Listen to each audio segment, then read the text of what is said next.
Hi, everyone. I'm Dr. Duque, and welcome to Innovation Medical Center. Another short educational video about testosterone. So, I had this question asked from a couple of patients. Doc, what can cause low testosterone? Now, the one liner, there really are no one liners, but one of the most easiest ways that you can really lower your natural testosterone, your total testosterone levels, is poor sleep. One of the best ways to enhance your levels of testosterone, keep them in healthy, normal levels, is sleeping a good 7 to 8 hours. That, a good, healthy protein, good fat based diet, and also exercising. If I could choose for you, I would have to say weight resistant training, free weights, any type of weight resistant training will keep those levels in healthy ranges. Now, that aside, but what medications can cause low testosterone? Well, believe it or not, one of the most common medications, and there's an epidemic here in the United States, is opiates. Codeine, Percocet, all these medications that are prescribed. Within 4 hours of taking some type of opiate, your total levels, your serum levels of testosterone can drop. And this can cause loss of libido, can cause loss of quality of the erections, loss of libido in women as well. Other very common medications are oral contraceptives in women. Basically, this oral contraceptive basically binds to free testosterone. Remember, it's not just the total testosterone doesn't give you the full picture. Free testosterone is really what you want to get measured because that gives you the available testosterone that your body can actually use.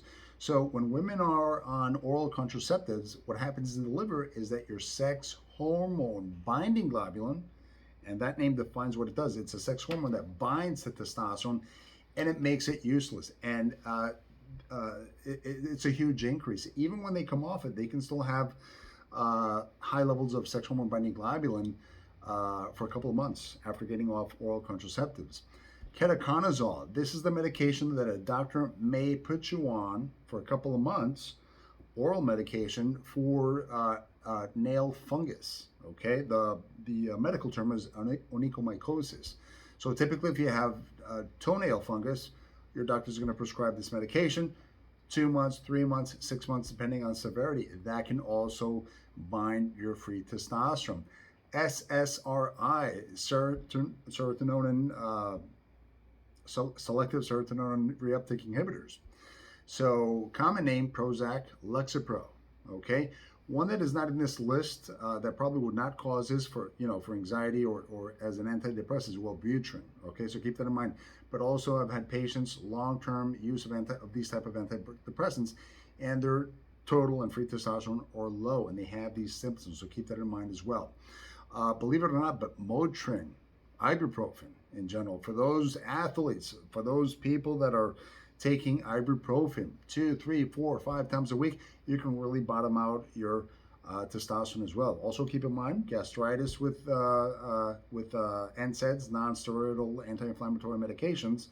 But also it can affect your kidney long term. But for the case of, for the purpose of testosterone replacement therapy, yes, ibuprofen can actually decrease your levels of testosterone. Patients that have history of chemotherapy can wipe out.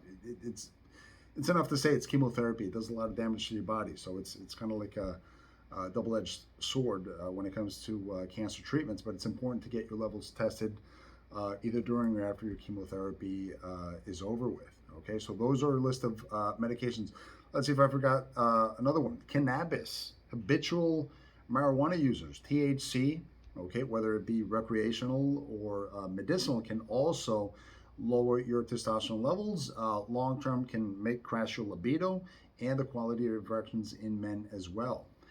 Alcohol, long-term use of alcohol can damage the testicles in men also, so that's a big one as well.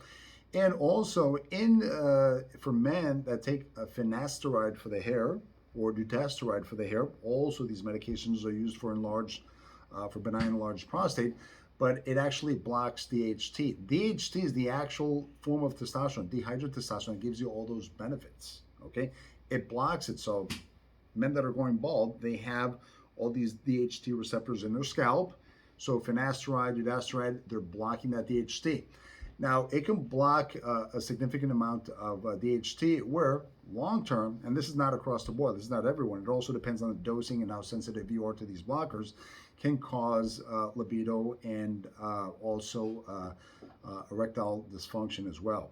Okay, well, that was a quick Snapple fact about testosterone and causes of low testosterone, both quote natural or lifestyle related, but also medicines. So remember, I'm always here, Dr. Duque, Innovation Medical Center, and we're local in Pompano Beach, Florida, and I also offer telemedicine consultations. You guys have a great weekend. Take care. Bye-bye.